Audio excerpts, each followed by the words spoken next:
திருச்சிற்றம்பலம். ஐந்து கரத்தனை ஆனை முகத்தனை இந்து நிழம்பரை போலும் எயிற்றனை நந்தி மகந்தனை ஞான பொழுதினை புந்தியில் வைத்து அடி போற்றுகின்றேன்.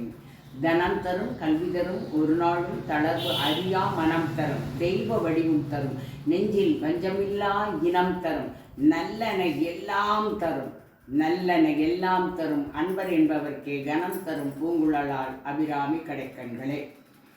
அறிவோம் ஆன்மீகம் குழுவைச் சேர்ந்த அத்துணை அடியார் பெருமக்களுக்கும் என்னுடைய பணிவான வணக்கத்தினை கூறி, இன்று எதை பற்றி பேசப் போகிறேன் என்றால், நாளை மறுநாள், அதாவது சனிக்கிழமை இரவு ஞாயிற்றுக்கிழமை காலை ஒரு முக்கியமான விரதம், அதுவும் பெண்களுக்கான விரதம் என்ன என்பதை இப்பொழுது நீங்கள் கண்டுபிடித்திருப்பீர்கள். காரடையான் நோன்பு அல்லது மாசி பங்குனி நோன்பு என்பதை பற்றி நான் இப்பொழுது பேசப் போகிறேன். இந்த மாசி பங்குனி நோன்பு, காரடையான் நோன்பு, இந்த நோன்பு நோக்கும் விதம் எப்படி வந்தது என்றால், சாவித்ரி தன்னுடைய கணவனுடைய உயிரை மீட்டு கொண்டு வருவதற்காக இருந்த அந்த விரதம், அந்த நோன்புதான் இந்த மாசி பங்குனி நோன்பு என்ற காரடையான் நோன்பு. இந்த சாவித்ரி யார் என்று பார்த்தோம் என்றால், அவள் ஒரு நாட்டின் அரசி.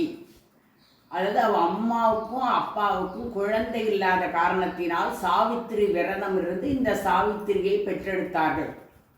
மித்திர நாடு அஸ்வதி மாலதி, அவருடைய பெற்றோர்கள் பெயர் அஸ்வதி மாலதி. இந்த சாவித்திரி பக்தியோடு வளர்ந்து வந்து கொண்டிருக்கும் நேரத்தில் சத்தியவானை சந்தித்து அவன் மேல் அன்பு கொண்டு அவனையே திருமணம் முடிக்க வேண்டும் என்று நினைத்து கொண்டிருக்கும் போது, சத்தியவான் தன்னுடைய நாட்டை இழந்து, அவனுடைய கிரக பலனானது நாட்டை இழந்து, தாய் தந்தையர் கண் பார்வை இழந்து, மொத்தத்தில் எல்லா செல்வங்களையும் இழந்திருந்த நேரத்தில் சாவித்திரி அவனை திருமணம் செய்ய வேண்டும் என்று நினைக்கும் போது அவருடைய பெற்றோர்கள் அதற்கு சம்மதிக்கவில்லை. ஆனால் கண்டிப்பாக நான் சத்தியவானைத்தான் திருமணம் செய்து கொள்வேன் என்று உறுதியாக நின்று சத்தியவானை திருமணம் முடித்தாள். அத்தோடு அவனுடைய ஆயுட்காலம் இளம் வயதிலேயே முடிந்துவிடும் என்றும் தெரிந்தது. ஆனாலும் சாவித்திரி விடவில்லை. தான் விரும்பிய அந்த சத்தியவானையை கணவனாக அடைய வேண்டும் என்று நினைத்து அவள் கணவனாக அடைந்தாள்.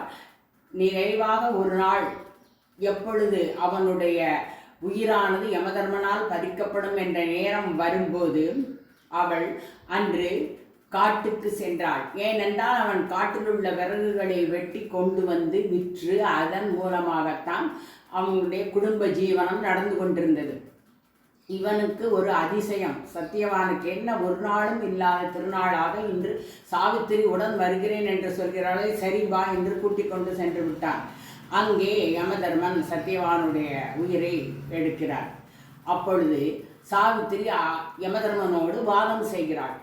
முடியவே முடியாது, என்னுடைய கணவரை பிரிக்கக்கூடாது, கிடையாது, நான் எப்படி ஆயினும் நான் என்னுடைய கடமையை செய்யத்தான் செய்வேன் என்று அவன் என்ன செய்கிறான், யமதர்மன் சத்தியவானுடைய உயிரை எடுத்துக்கொண்டு போகிறான். இவள் பின்தொடர்ந்து செல்கிறாள், விடவே இல்லை. எங்கே யமலோகம் வரையும் அவள் சென்று விட்டாள். நீ இந்த சாதாரண மனித உடலோடு இங்கு வரக்கூடாது, ஆனாலும் நீ செய்த பூஜா பலனின் காரணமாக நீ இங்கே வரையும் வந்து விட்டாய். உனக்கு என்ன வரம் வேண்டும் கேள், நான் தருகிறேன், அது ஒன்றுதான் என்னால் செய்ய முடியும் என்று யமதர்மன் சொல்கிறான். அப்படி என்ன பூஜை செய்தாள் இந்த சாவித்திரி? அதுதான் இந்த காரடையான் நோன்பு, மாசி பங்குனி நோன்பு. இந்த மாசி பங்குனி நோன்பு என்பது மாசி மாதம் முடிவடையும் நேரத்தில் பங்குனி மாதம் தொடங்கும் நேரம், இரண்டும் அந்த சேருகிற அந்த நேரம்தான் நாம் நோன்பு நோக்க வேண்டிய நேரம். அப்பொழுதுதான் அந்த மாங்கல்ய சரடு, அதாவது அந்த மஞ்சள் சரடை நாம் கட்டிக்கொள்ள வேண்டும்.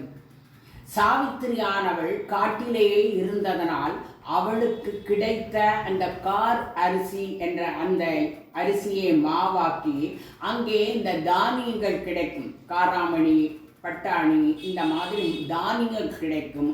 அந்த காராமணியையும் அந்த அரிசியோடு கலந்து அவளுக்கு கிடைத்த கொஞ்ச பொருட்களை வைத்து அவள் விரதம் இருந்தாள். அதனால்தான் அவளுக்கு யமலோகம் வரையும் சென்று யமனோடு வாதிடும் திறமை கிடைத்தது. யமதர்மன் இப்பொழுது உன்னுடைய பூஜா பலன் காரணமாக உனக்கு நான் வரம் தருகிறேன் என்று சொன்னவுடன் இவள் கேட்கிறாள், என்னுடைய மாமனார் மாமியாருக்கு கண் பார்வை திரும்ப வேண்டும். சரி, கொடுத்து விட்டேன் அப்படின்னு சொல்லியாச்சு. என்னுடைய தாயும் தந்தையும் நன்றாகும். சரி, கொடுத்து விட்டேன். எனக்கு குழந்தைகள் 100 குழந்தைகள் பிறக்க வேண்டும்.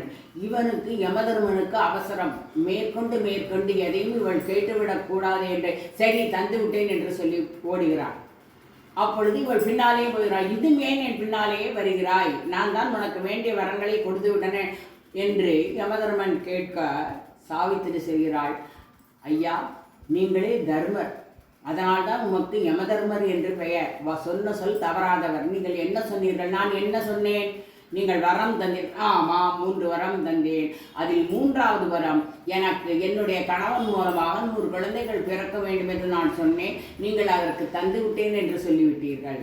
அப்பொழுது என்னுடைய கணவன் இல்லாமல் எப்படி எனக்கு குழந்தைகள் பிறக்கும் என்று அவள் வாதம் செய்தவுடன் யமதர்மனுக்கே மிகவும் ஆச்சரியமாகவும் அதே சமயத்தில் அவளுடைய விரதத்தின் மகிமையும் புரிந்து கொண்டு சத்தியவானின் உயிரை சாவித்திரிக்கு மீண்டும் கொடுத்து சத்தியவானும் சாவித்திரியுமாக மீண்டும் இந்த பூவுலகத்தில் ஆட்சி செய்து இந்த நோன்பிருந்து எல்லா நன்மைகளையும் சாவித்திரி பெற்றாள். சரி, இப்போ நாம் இந்த வருஷம் 2026 வருஷம் என்று இந்த காரடையான் நோன்பு, அப்படி இல்லை என்றால் இந்த மாசி பங்குனி நோன்பை கொண்டாட வேண்டும் என்றால் சனிக்கிழமை திருநெல்வேலி வாக்கிய பஞ்சாங்கப்படி சனிக்கிழமை இரவு 1:24 அப்பதான் மாசி பங்குனி, அப்பதான் சரடு கட்டிக்கொள்ள வேண்டும் என்று நமக்கு குறிப்பிடப்பட்டிருக்கிறது.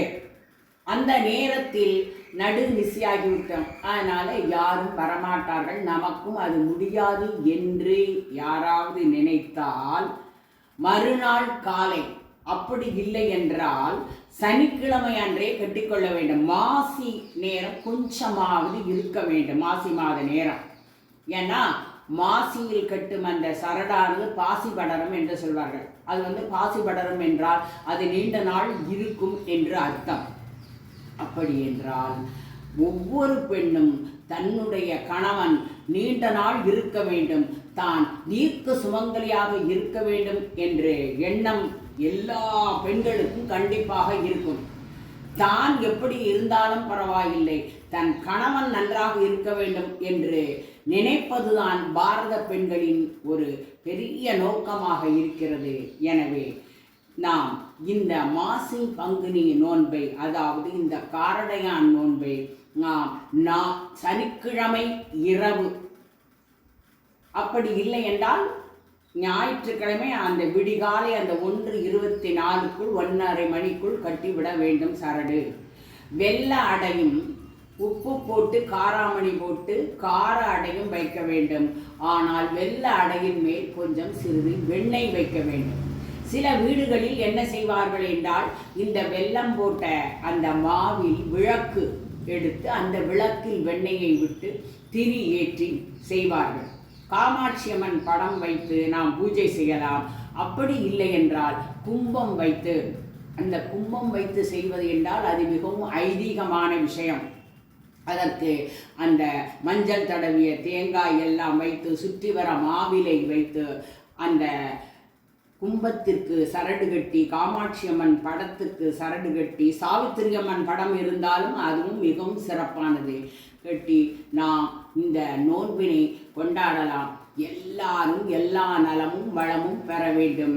அதோடு சுமங்கலி பெண்கள் எதற்காக இந்த நோன்பை கொண்டாட வேண்டும் என்றால், விரதம் இருக்க வேண்டும் என்றால், அன்று கண்டிப்பாக புது மங்கள சரடு கட்டிக்கொள்ள வேண்டும் என்றால் கணவனுடைய நீண்ட ஆயுளுக்காகவும் தன்னுடைய தாலி பாக்கியத்துக்காகவும் கண்டிப்பாக இருக்க வேண்டும். அப்படி என்றால் கல்யாணம் ஆகாத வயதுக்கு வந்த பெண்கள் இருக்கலாமா? கண்டிப்பாக இருக்கலாம்.